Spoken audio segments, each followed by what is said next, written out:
Imagine being stranded on a tiny, desolate island in the middle of the ocean, with no fresh water, no food, and no way to contact the outside world.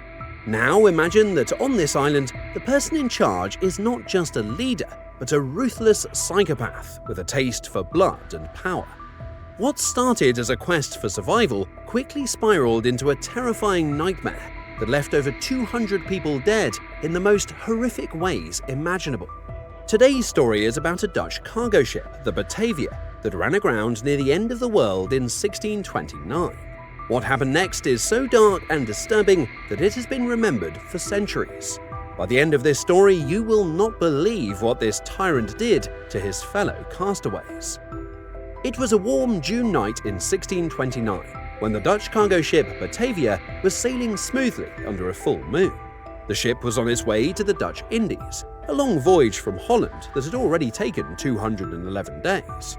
On board were 316 souls, including a mix of crew, soldiers, merchants, and passengers. Most were asleep in their cots, unaware of the danger that lurked ahead. High up in the foremast, the watch sailor noticed what looked like spray foam from a breaking wave. He immediately warned Captain 𝐼𝐴𝐵𝐿 about a possible underwater rock in their path. But the captain dismissed his concerns. These are moonbeams dancing on the surface of the sea, dismissing the worried watchman. Moments later, with a deafening roar, the bottom of the Batavia rammed into a sharp coral reef, bringing the ship to a sudden, jarring stop. Commander Francois Pellissier, who had been asleep, was thrown out of his bed. He rushed to the deck, greeted by the ominous sound of waves crashing against the hull.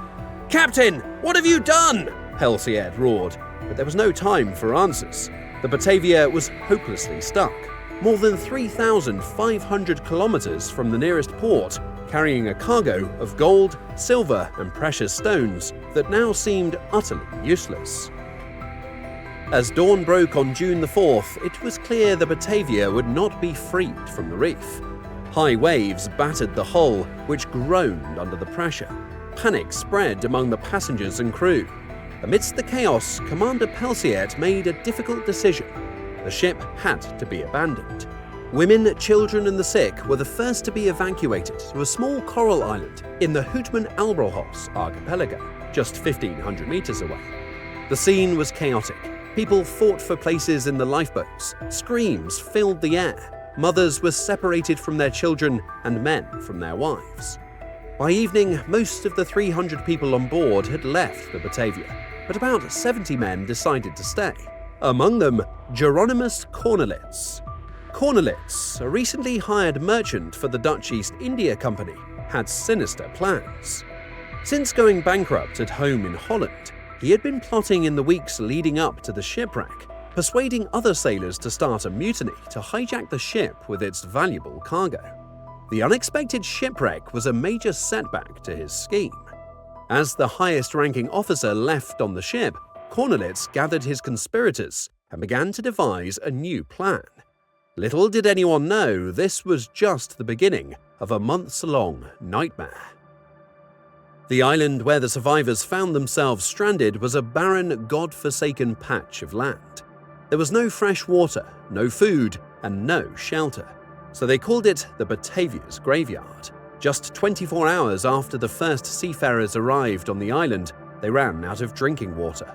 The coral island, a mere 300 meters long, had only nesting sites for seabirds, a few seal colonies, and a strip of sandy beach. As dehydration set in, their tongues swelled, and their throats became so dry that even breathing was painful.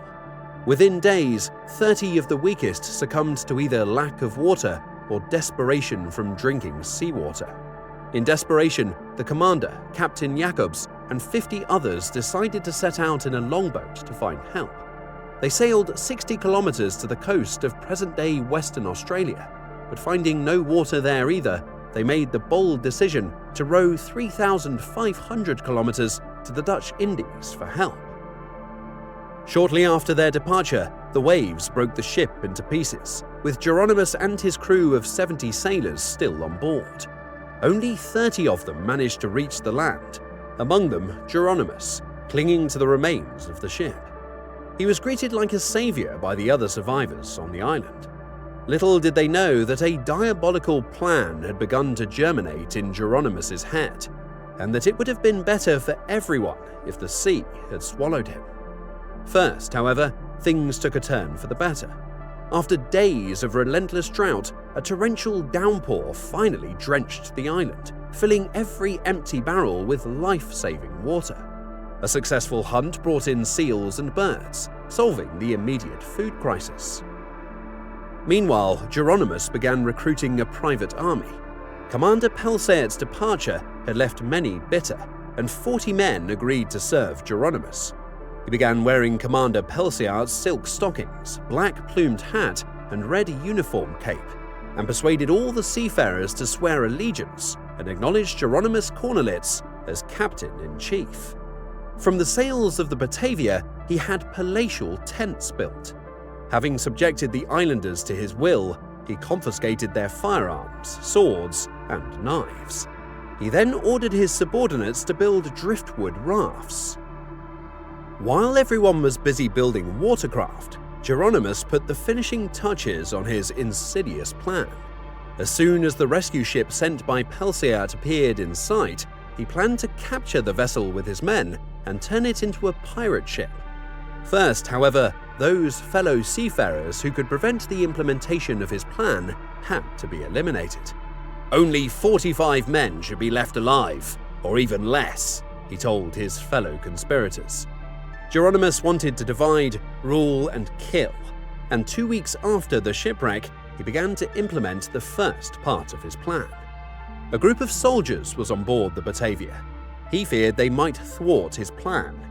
He sent soldiers to an island that the castaways had named High Island.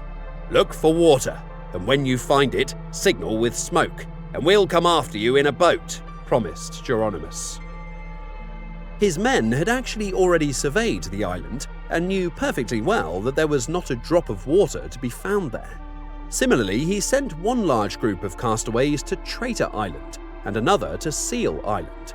Neither island had even a pool of water, let alone a large body of water. On Batavia's island, next to Geronimus's loyal supporters, only the sick, the weak, and those women who had been made the mistresses of the self-proclaimed ruler and his subjects against their will remained. Geronimus took the most beautiful of them, 27-year-old Lucretia van der Millen, whom he kept as a prisoner in his tent. When June turned into July, Geronimus began the massacre. He gathered the men together and ordered them to eliminate all possible opponents. He wanted it to be done as discreetly as possible, so that no one could suspect anything or warn others. "Kill the strongest first, and do it at night," was the insidious order of the buyer. On command, his henchmen remained on watch near the tents for the night, and when one of the sleepers woke up and went out of the tent to relieve himself, the victim was seized, his throat cut, and the body secretly buried. Some were invited to fish and drowned in the sea. Some had their hands tied behind their backs and were required to walk into the water themselves. 𝐸𝐮𝐬𝐻 de Vries, a ship's boy, escaped this fate, but was taken prisoner by the rebels and brought to the beach along with 2 adults. Although the men pleaded for their lives, their escorts showed no mercy. In front of a terrified André, the 2 adults took turns being held underwater until their bodies stopped twitching. When André's turn came, he pleaded for mercy. In the end, the rebels agreed to let him live, but only on one condition: Andrés must participate in the murders. A few days later, Geronimus handed the boy a sharp knife and told him, "Prove your loyalty. There are 11 sick in the tent. Kill them. These other bread-eaters will die anyway. Why keep them alive? Cut their throats and do it now." Andrés had no choice and did as he was told. However, when he washed the blood off himself after his murderous job, he almost vomited from shame and self-loathing. Sniffing, he promised himself that he would never kill again. A few days later, however, he was forced to break his promise because Geronimus had a new task for him. "Kill all the rest of the sick, or you'll be dead yourself," he threatened. Andrés did as he was told again. But when he then sneaked into Lucretia van der Million's tent and sobbingly confessed his sins to her, he signed his death warrant. Geronimus had strictly forbidden anyone but himself from talking to Lucretia, and as punishment, Geronimus's men stabbed the terrified boy to death in front of the islanders. From this point on, Geronimus's madness only escalated, and the worst was yet to come. Until then, people were killed in the cover of darkness, but starting on July the 9th, blood began to flow in broad daylight. With his men completely under his spell, he ordered a series of raids on the nearby islands where he had banished the soldiers and other survivors. His goal was simple: eliminate any threat to his rule. Under the scorching sun, his death squads landed on Traitor Island, where they discovered, to his immense frustration, that some of the dehydrated and desperate castaways were still alive. They had made it by drinking their own urine and seal blood. The death squad showed no mercy. They dragged victims to the shore, tied their hands, and threw them into the merciless ocean waves. Those who resisted were beaten and stabbed before their lifeless bodies were tossed into the sea. One group of 15 men tried to escape Traitor Island by crafting rafts. However, Geronimus's men intercepted them, forcing them back to Batavia's graveyard. On the way, several were drowned in the sea, and the rest were killed on the beach. Amidst the confusion, 4 men managed to escape and sought refuge in Geronimus's tent, thinking he would protect them. Instead, Geronimus heartlessly ordered them to be stabbed to death. Just days later, Geronimus's men sailed to the Seal Island.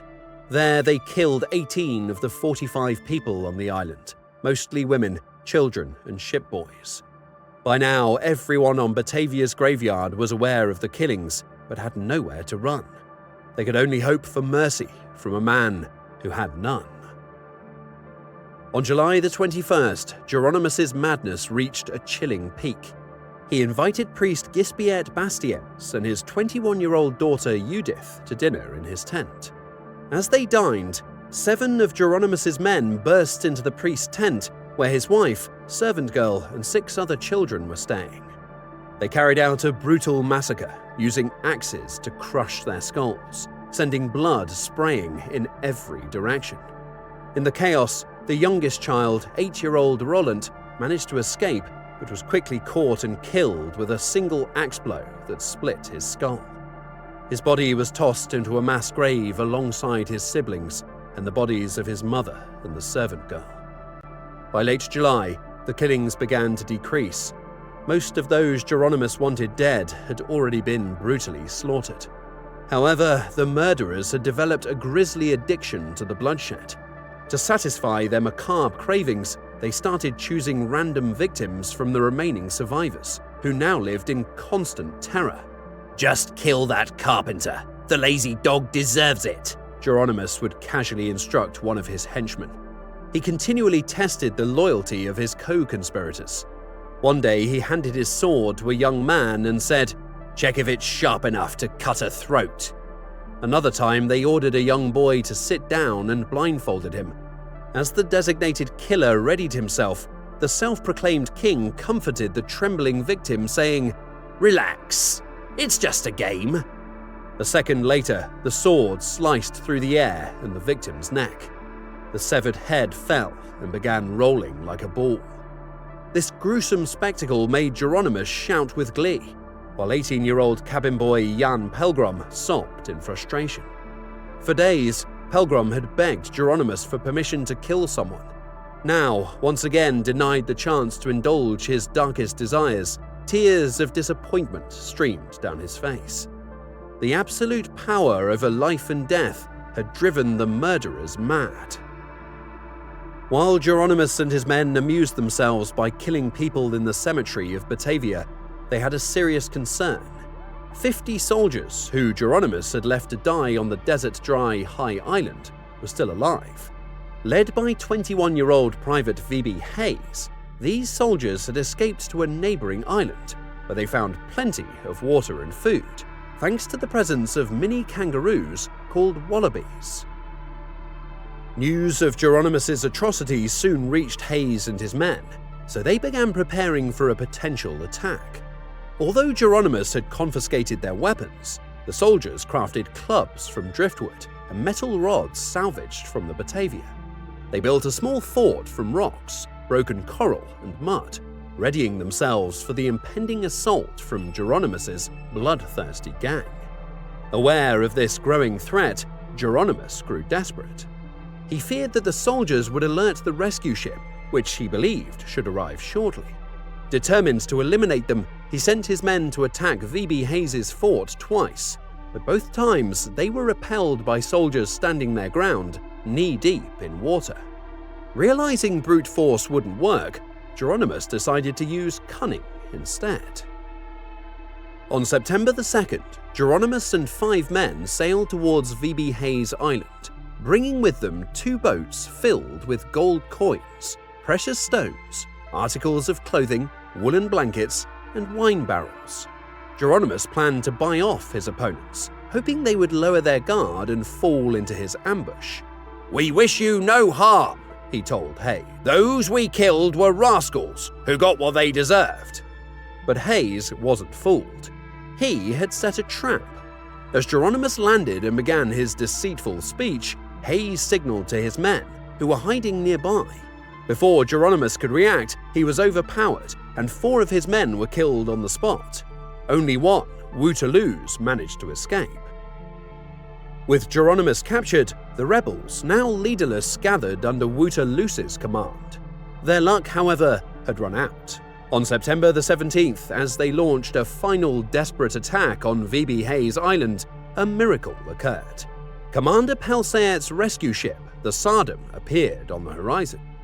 A race for life and death began. 2 jullers rushed towards the 𝐼𝐸𝐵𝐿, one carrying 𝐻𝐸s and his men to warn the commander, the other filled with mutineers hoping to hijack the ship. 𝐻𝐸s won the race, shouting, "Welcome back, but watch out! A bunch of thugs want to hijack your ship!" Moments later, the rebels reached the ship but were vastly outnumbered and forced to surrender.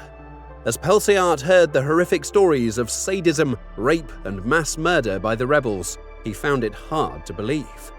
On the journey to Batavia and back, he had prepared for the possibility that many had died of thirst or disease, but not that a madman had seized power.